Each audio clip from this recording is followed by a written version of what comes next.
We all know deadlines are my favorite thing to talk about. I struggle with them a lot, and I'd like to think it's because, I'm trying to like perfect the product more or something like that. But in actuality, there's a fine line between wanting to be a perfectionist and procrastination. At some point, striving for perfection only delays the actual outcome that you're looking for.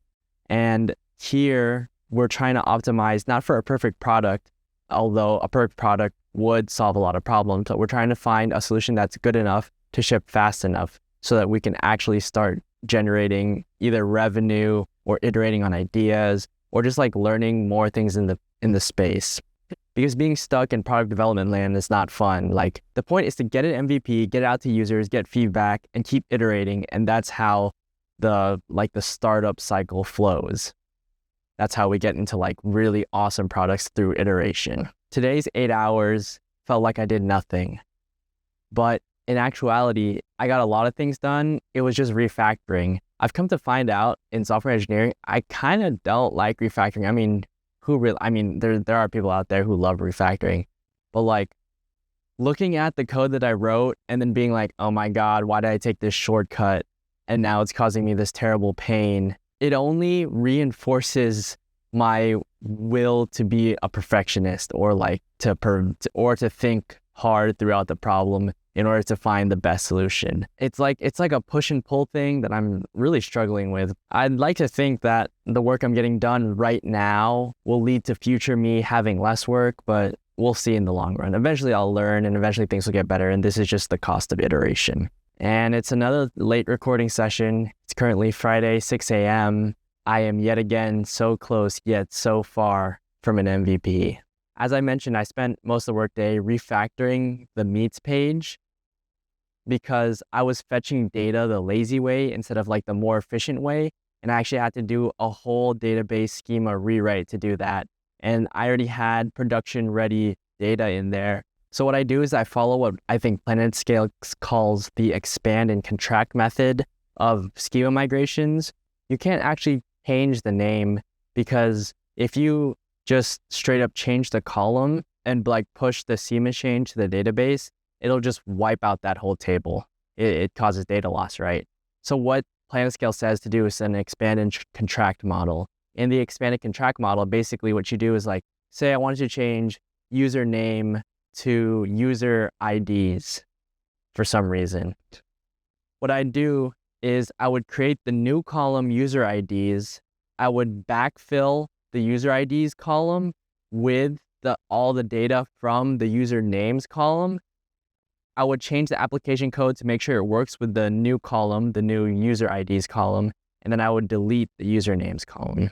And doing that method actually has zero downtime. Since you're like moving in blocks, things don't actually break, and you can coordinate those changes. So there's actually like zero downtime between schema changes. It's really cool. It took me a long time to understand that, but it is really cool. Another thing that I got done today is like, I actually got a production domain for my application. But let's just say buying my domain, it's not in the cards right now. So what I'm able to do with my domains that I already have is I'm able to do a subdomain. So let's just say my domain was like google.com. I own that domain. So instead of having like all my projects on just google.com, I can put it in these things called subdomains. It can be like blog.google.com. I mean, it's a pretty simple concept. Vercel makes it really easy to do that. It's just literally one click. So it's pretty awesome.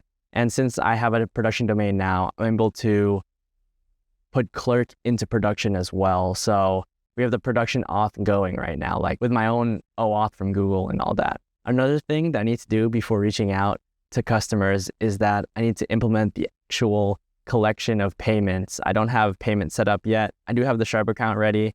I just don't have like the redirect link set up. What I'm thinking is like, they're gonna click a button. It's gonna redirect them to the checkout page. After they check out, they're gonna go to like a thank you page, and it'll just be like a thank you from me. And maybe there'll be a video or something, but yeah. So yeah, this is gonna be a pretty short one. Tomorrow is gonna be crazy because, as I said, we're supposed to be reaching out to people tomorrow.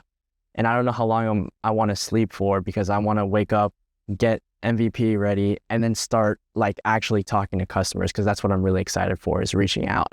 I'm actually really scared of reaching out because it's like, oh, it's like cringe, but I have to like think about it in a way to where like I'm providing a service to people, and providing a service does in fact cause, it's like if you're providing a service, you're putting something out into the world that will make it like a more positive, or it will like shift the world basically. And shifting the world in turn is like not cringe. It's not inherently cringe, but like just the way I'm doing it, I don't know. I'm just new to it basically. It's going to be a weird new feeling. And the way I was thinking about it before was pretty bad. So now I have to think about it with no ego. So I'll definitely let y'all know how that goes, because I'm really scared for that.